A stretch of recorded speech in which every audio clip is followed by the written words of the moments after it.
সাকিবের বাঁ হাতের ম্যাজিক ১৭৫ দিন পর উইকেট শিকার মিস্টার 75-এর ভক্তদের মুখে ফোটালেন হাসি। পাকিস্তানি ধারাভাষ্যকার রমিজ রাজা সাকিব আল হাসানকে চতুর বলে আখ্যায়িত করলেন।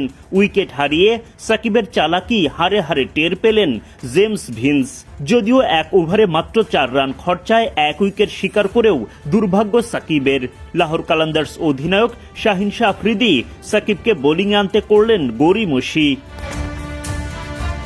লাহোর প্লে অফে ওঠার পর গুরুত্বপূর্ণ এলিমিনেটরেও সেরা একাদশে নিজের জায়গা ধরে রাখেন সাকিব আল হাসান। যদিও এদিন বেঞ্চে বসেই কাটাতে হয় অপর দুই বাংলাদেশি মেহেদী হাসান মিরাজ ও রিশাদ হোসেনকে। ৩ বিদেশি নিয়ে লাহোর মাঠে নামলেও একাদশে জায়গা হয়নি তাদের। লাহোরের বিরুদ্ধে টস জিতে আগে ব্যাটিংয়ে নামে ডেভিড ওয়ার্নারের করাচি কিংস।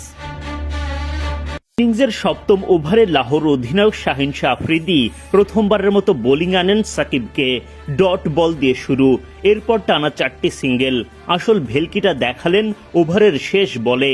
জেমস ভিন্সের সামনে সাকিবের পাতা ফাঁদ, বাউন্ডারি লাইনে সহজ একটা ক্যাচ দিয়ে বিদায় নেন এই মারকুটে ব্যাটার। সাকিবকে নিয়ে উল্লাস শুরু লাহোর শিবিরে। ডেভিড ওয়ার্নার দুর্দান্ত ব্যাটিং করতে থাকেন। এই বাঁহাতির সামনে বাঁহাতি সাকিবকে বোলিং আনা থেকে বিরত থাকেন লাহোর অধিনায়ক শাহিন। যদিও বাকি বোলারদের নাস্তানাবুদ করে ৫২ বলে ৭৫ রানের দারুণ একটা ইনিংস খেলেন ওয়ার্নার। শেষ পর্যন্ত বল হাতে নিজের সেরাটা দেওয়ার সুযোগ পাননি সাকিব। এদিন লাহোরের ফিল্ডিংয়ে হাস্যকর সব ভুল। যদিও ফিল্ডিংয়ে বেশ সরব ছিলেন টাইগার অলরাউন্ডার।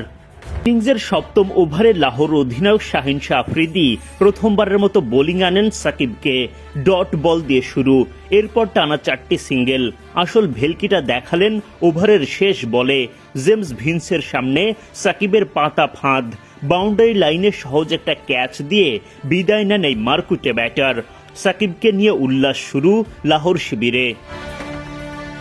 ডেভিড ওয়ার্নার দুর্দান্ত ব্যাটিং করতে থাকেন।